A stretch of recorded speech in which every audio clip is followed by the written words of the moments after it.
Olá, irmãos, graça e paz, sejam bem-vindos a mais uma aula da nossa série de estudos sobre o dispensacionalismo. Este já é o nosso 20º vídeo, é isso mesmo, já estamos no vídeo de número 20, falando a respeito deste tema teológico que é o dispensacionalismo. Nós já vimos até aqui algumas questões preliminares relacionadas ao dispensacionalismo, nós já vimos também uma definição do que é o dispensacionalismo e nós também já começamos a estudar as características principais do dispensacionalismo. Nós já vimos um estudo a respeito da interpretação literal, né, que é o que a gente conhece como método histórico-gramatical de interpretação. Nós já vimos também um estudo relacionado à distinção entre Israel e a igreja, e a partir de agora nós começaremos a estudar as dispensações. Você sabe o que é uma dispensação? Você sabe o significado desta palavra? É isso que nós vamos estudar a partir de agora, né? É um tema que traz alguma confusão, né? Porque ele é um tema um pouco complexo e, infelizmente, como eu já disse para os irmãos aqui ao longo dos nossos estudos, algumas pessoas elas têm atacado o dispensacionalismo, levantando espantalhos a respeito do dispensacionalismo. Por exemplo, muitas pessoas afirmam que os dispensacionalistas ensinam que a dispensação da lei ela realizava uma salvação por meio das obras. E nós vamos ver, a partir de agora, nos nossos estudos, que não é bem assim. Os dispensacionalistas, eles não ensinam isso. Nós vamos ver as citações dos dispensacionalistas, nós vamos ver as definições dos dispensacionalistas, para que vocês possam aprender diretamente com eles o que é as dispensações dentro desse sistema hermenêutico que nós denominamos de dispensacionalismo. Então, meus amados irmãos, vamos começar o nosso estudo. Para dar início a este assunto das dispensações, é importante que os irmãos entendam o que esta palavra significa. Vamos dar uma olhadinha na etimologia da palavra. O teólogo Thomas Aes, que é dispensacionalista, tá? Ele apresenta a seguinte definição sobre o que é esta palavra, tá? Ele vai dizer que a palavra dispensação, ela é derivada de uma palavra grega, oikonomia. Então, esta palavra grega, oikonomia, é a palavra original lá no idioma do Novo Testamento, que é o idioma grego, para identificar o que nós traduzimos como dispensação, tá bom? Olha aí comigo com atenção. A palavra grega oikonomia é uma aglutinação do termo oikos, que significa casa, com o termo nomos, que significa lei. Quando reunidos, a ideia central do vocábulo dispensação é a de gerenciar ou administrar os afazeres de uma casa. Então aqui o Thomas Aes, ele traz um estudo a respeito da etimologia da palavra, tá? Então a dispensação, a palavra dispensação, ela é uma tradução de uma palavra grega, que é a palavra oikonomia.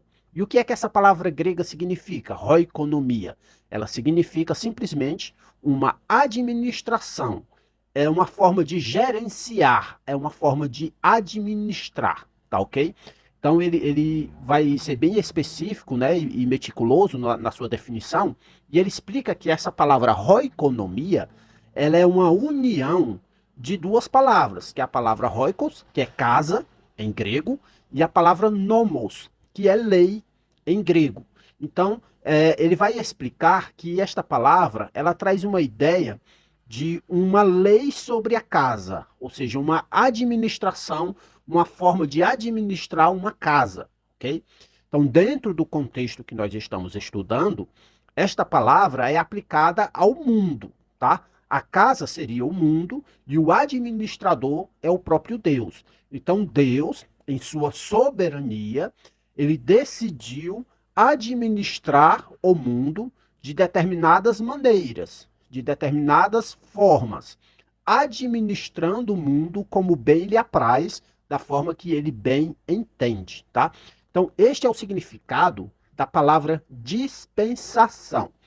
Só para que os irmãos possam compreender um pouco mais a respeito desta palavra, eu vou trazer aqui outras citações, tá? De dispensacionalistas conhecidos, para que os irmãos possam ampliar o entendimento de vocês a respeito desta palavra, que não é uma palavra comum no nosso vocabulário, não é uma palavra comum no nosso dia a dia, a palavra dispensação. Talvez a expressão modo de administrar seria uma palavra mais comum. A palavra economia, por exemplo, é uma palavra que deriva diretamente da palavra oikonomia no grego. Então, é uma maneira de administrar, tá? Mas vamos ver as citações desses teólogos para que os irmãos possam ampliar o entendimento de vocês a respeito do significado da palavra dispensação.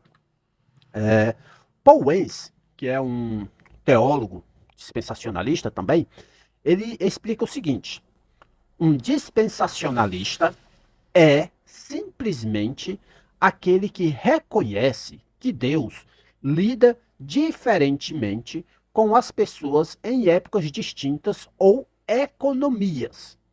Lewis Sperry Chafer costumava dizer que se alguém não traz um cordeiro para o altar para adorar a Deus, então ele é um dispensacionalista. Aquele que adora no domingo ao invés do sábado também é um dispensacionalista, porque ele reconhece que o sábado era para Israel e não para a igreja. Então, meus amados irmãos, aqui o Paul Weiss, ele traz um exemplo do que seria essas administrações, estas economias, essas dispensações. Então ele apresenta aqui um argumento que foi levantado pelo Lewis Sperry Chafer, que também é um dispensacionalista muito conhecido, que é o seguinte: ora, se você não traz um cordeiro para o culto, né, quando você vai para a igreja cultuar a Deus com a sua família, se você não leva um cordeiro para sacrificar ali naquele culto, é sinal de que de alguma forma você entende que você está num período diferente do período que era o período do Antigo Testamento. De alguma forma você entende que no Antigo Testamento era necessário que as pessoas levassem cordeiros ao templo para sacrificar ali, né, como uma forma de símbolo sobre o que haveria de vir futuramente, que seria o Cordeiro de Deus que tira o pecado do mundo, o próprio Cristo, aquele que veio e de fato levou sobre si as nossas iniquidades. Então, no Antigo Testamento, aquilo era praticado apontando para a obra de Cristo no futuro, né? Então, como Cristo já veio e consumou ali a salvação na cruz do Calvário, hoje, no período que a gente vive hoje, na administração que a gente vive hoje, não é mais necessário que você leve cordeiros para sacrificar no culto da sua igreja. Então, se você não leva um cordeiro para sacrificar no culto da sua igreja, é sinal de que, de alguma forma, você entende que é um período diferente. Há regras diferentes, há leis diferentes, entende? Então, de alguma forma, você entende assim.